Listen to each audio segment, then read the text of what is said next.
G'day fellas, and welcome to the very first game of the caster mode clash. Spawning in on the south side of the map, playing in the color blue as the Rus. It's Beastyqt. And in the north of the map, playing in the color yellow as the English. It is Leenock.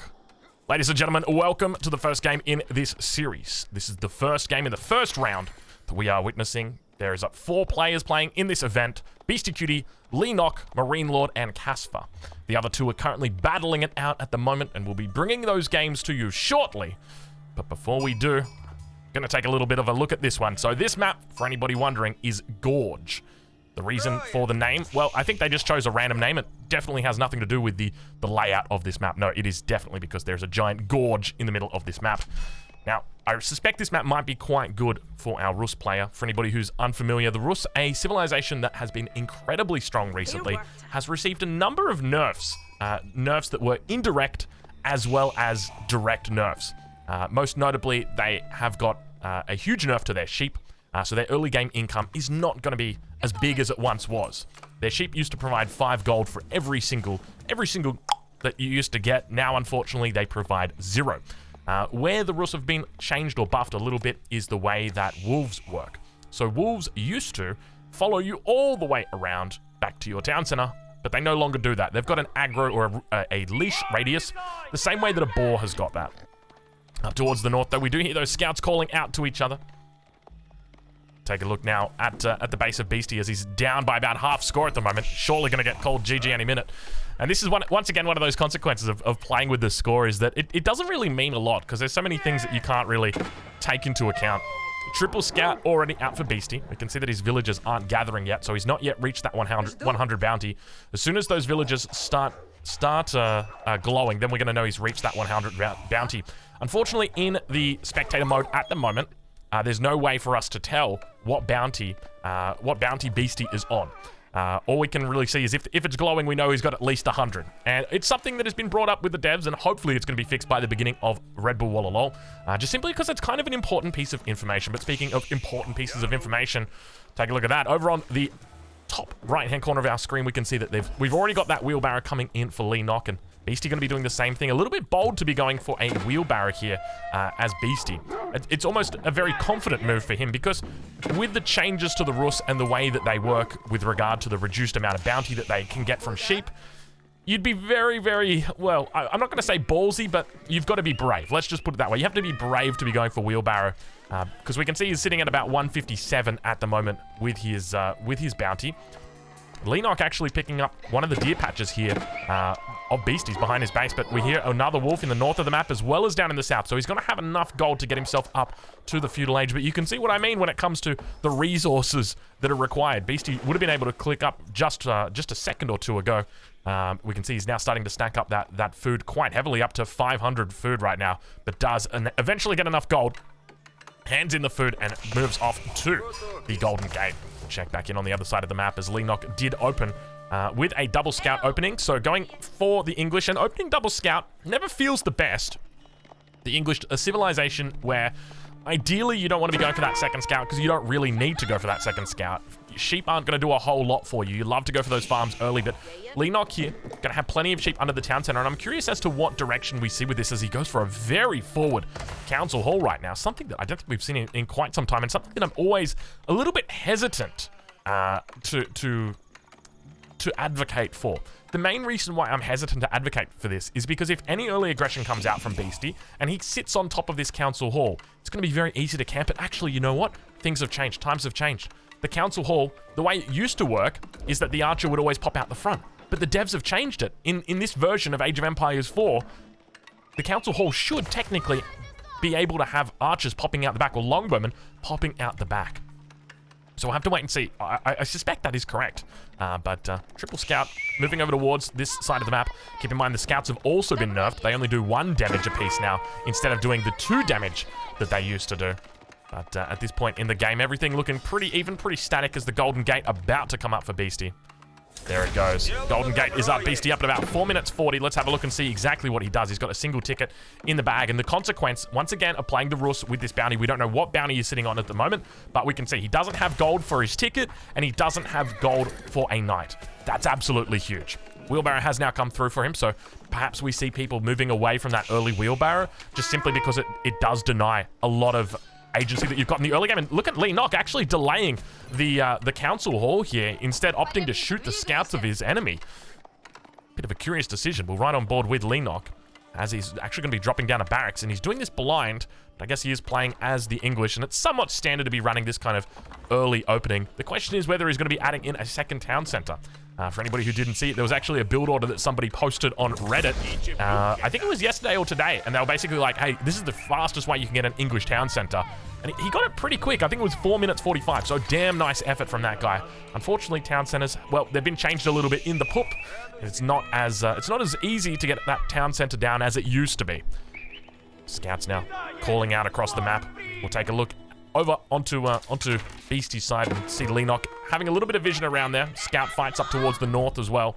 A lot of units out, and it's actually going to be a horseman that Beastyqt opens with. The consequence of not having that gold. Second ticket now stacking up for Beastyqt, and we really start to see the consequences of these changes to the Rus. A just distinct lack of gold here for our Rus player. But take a look at this. Horseman coming out, already doing a beautiful job here of forcing back this position, but we are going to spot the Spearman coming out. Beastyqt not missing a beat, skipping a beat at all.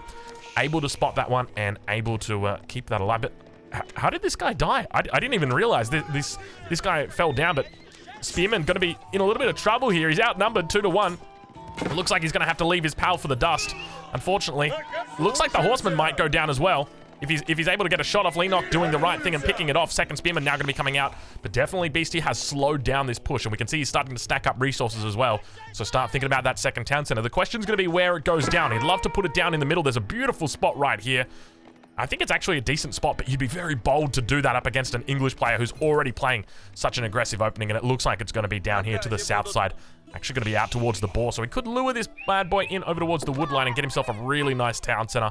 Something like right there would be amazing, but he might look for a bit more of a defensive town center at the backside for the moment. We'll check in now with Leenock and see how he's doing. Looks like the blacksmith has already come down, so expect to see some early aggression out of him. Typically, players opting for a blacksmith early in these first 7, 8, 9, 10 minutes are going to be looking to really put on the heat, whether it's siege engineering, whether it's +1. We can see Leenock now just kind of chilling out for the moment, not really looking to put down pressure. Obviously, he's out the front. He's standing on top of the gold mine. He's also checking out the stone outcropping and does obviously spot that there was a reduced, or rather a mined out amount of stone. So he could be thinking about going for a second town center himself, but looks like at the moment he's just going to be committing. Siege engineering coming through now for him. Expect the battering ram to be dropped down any second, and I think Leenock may have missed the memo about battering rams. I don't know if he got this memo or not, but battering rams aren't as good as they used to be. Well, I shouldn't say that they're not as good as they used to be. It's really hard. It is really hard to be successful with battering rams. Southside town center is now coming up for Beastyqt. 7 villagers tapping away at this town center. Lures it in with the scout. Villager's going to move in on top. It looks like he's going to be able to take out the boar here. Got to be careful not to lose this villager. Needs to pop this villager inside the town center. Beastyqt loses a villager. Oh, I tell you what, if there's ever been a time to type in GG, it's got to be right there. That is a feels bad man moment right now. Villager count actually even, so perhaps Leenock lost a villager to a wolf on the other side. Now in the middle of the map, a knight going to be joining the parade. But Beastyqt in a bit of a tough spot here. Gold on the front side. At least he's got the gold down here if ever he needs it. And you can see he's probably going to be rallying to it, and indeed he is. So that's going to be where his gold source is. But now dropping down that archery range in the back of the base. He's been happy with the second town center. And despite not having the Abbasid in the game, I swear I can hear an Abbasid scout just calling out right now. Just calling my name. But no, it's not an Abbasid scout. I think it might be an English scout. But Leenock starting to mass up and starting to look pretty good. 250 wood. He's going to be dropping down his battering ram. There he goes now. So the question is, where does he look to attack? Where does he look to poke with this battering ram? Because Leenock's going to learn very quickly that the battering ram, it's not going to be effective. He's going to be able to take out a mining camp, definitely hit the second one, but Beasty's base building is absolutely perfect. I cannot fault him on this. Why is this perfect? Learn from this, folks. The reason why it's perfect is because in this matchup, he's going to be expecting aggression at the early stages of the game. Scout goes down. He's expecting early aggression, so what does he do? Everything behind the town center. Absolutely everything. If you want to come for me, you're going to have to make your way all the way around here where I can potentially flank you or cut off your reinforcements. Or if you want to come through the front door, well, good luck against my town center. 7,000 health on that bad boy. But now, Leenock looking to head down towards the south side. Villager count starting to increase, rather the villager difference. 4 villagers different at the moment, but that military count really starting to rise for Leenock. Looks like he's going to turn his attention to the mining camp, see if he can grab something just a little bit spicy right there. Nothing too crazy. It's just going to be hitting it as he continues moving south.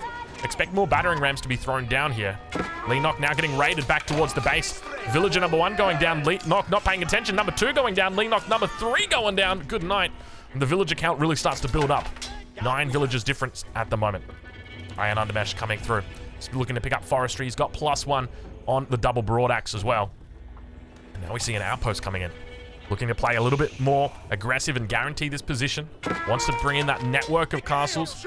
Needs to be careful. And this is, you know, once again, something that we talk about when it comes to battering rams, why it's so damn difficult. The town center should technically be able to hold off 1 battering ram. The second battering ram is going to make it very difficult for him to do it.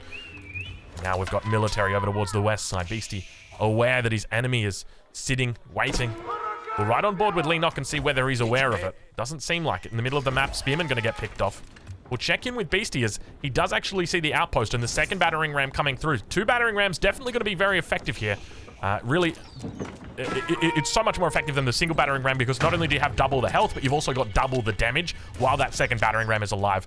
So now we can see that Leenock's doing it pretty well. Beautiful micro from him so far. Villager's going to be coming out here, but the longbow's going to be able to pick it off. Villager dies down. We're going to enter into the cinematic mode because we've got to see exactly what is going on right now. Looks like the first of the battering rams is going to go down. Town Center's still looking pretty strong at the moment. He might actually be able to get the repair off. Let's see if he's able to do it. Still getting whittled down on that backside, and Leenock completely destroyed now by Beasty. Town Center still alive. Repair comes through. All of the units still alive for Beasty. He's looking incredibly solid here. And unfortunately, Leenock just playing a little bit out of the meta at the moment, going for that early aggression and really not getting a lot for it. Town Center going to start being repaired up all the way to full.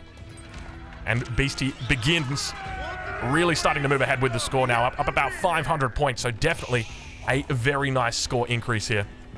We'll check in over on the other side of the map and see how Leenock is doing as he begins adding farms in, but you can't help but feel a little bit worried for the man.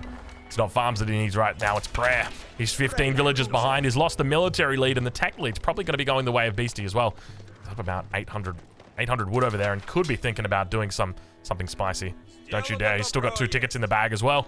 He could be looking at adding in a 3rd town center here and really guarantee that economic lead. Now looking to pick up horticulture. Horticulture going to guarantee that that food income for him. Now the wall going to be coming up, and it looks like it might be a little bit too late. Cavalry is in position, looking to try and counterattack. But now around the bottom side, he begins coming up. So the question is, what is Beasty's response to the victory? Well, not to the victory, but to the play that he's had. Because he can look to commit in feudal, or he can look to go up behind us. At the moment, it looks like he's thinking a bit more about going up. The resources are really starting to stack up. 14 villagers on gold.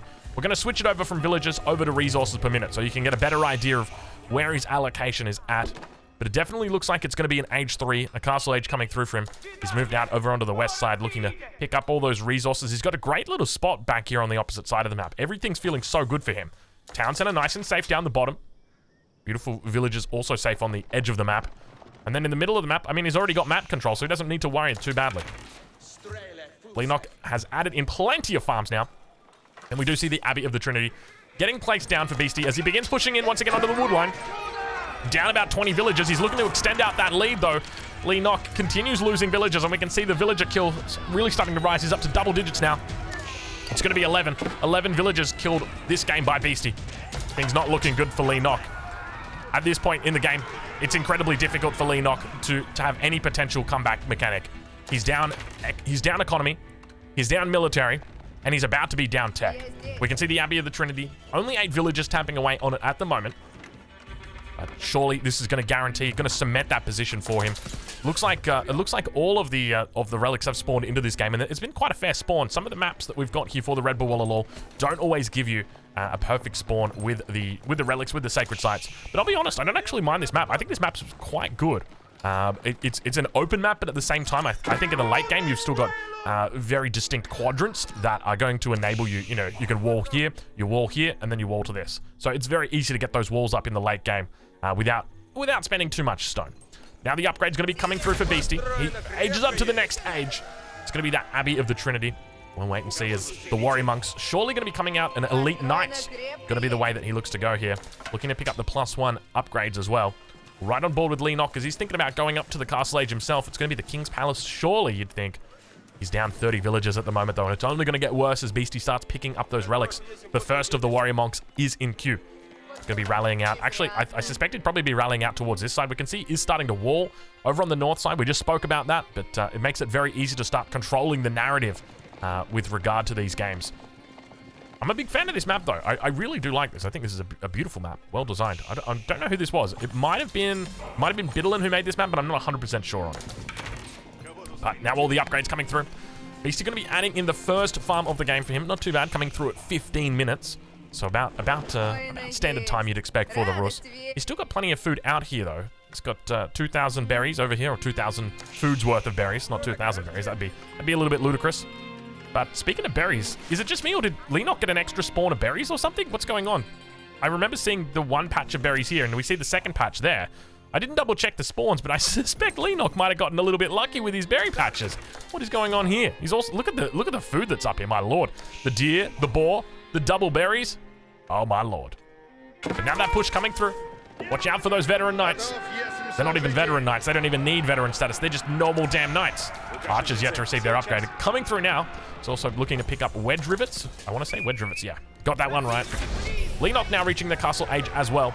It is indeed going to be that King's Palace, and on the backside, we see him pushing through, looking to try and dish out some damage, but he's still yet to get those veterancy upgrades. Wants to avoid fighting right now.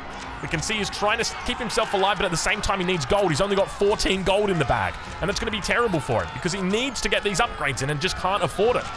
We can see that there's nothing in queue for him, and still he postures and tries to hold this position. The spears, unfortunately, getting run around a little bit too much, and the archer's going to be able to pick them off. And now underneath the town center, Beastyqt looks to try and take out the majority of the mass here, but the knight's going to be able to run through, and the archers are left to try and deal with the longbows.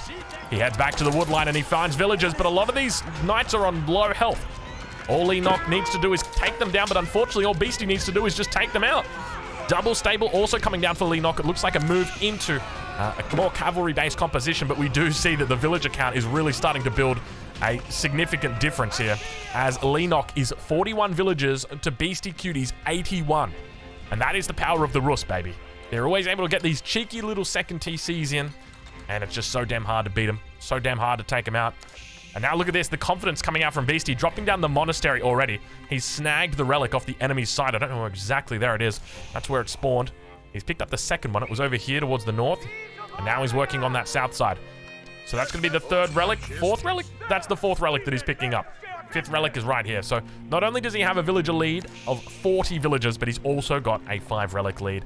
Very difficult to come back as the English, but if there's a way to do it, Leenock's going to say, you know what, I'm not even going to give it a try.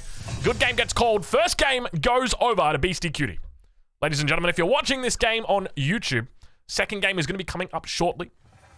We'll take a look at the statistics just quickly to get an idea of how many units were killed that game and what that villager count looked like. You can just see Beastyqt climbing through the villager count, that second town center. I think that just really comes down to Leenock not appreciating the power of the Rus town center. It's so damn difficult to deal with. The fact that you can get that second TC up, make military on the defensive, and still have enough to hold off, it kind of makes me feel like maybe, is it villagers are just too good against rams? Perhaps that's what it is. But we do see 74 units there killed by Beastyqt, 31 by Leenock. Thank you so much for watching, and we'll catch you guys in the next one.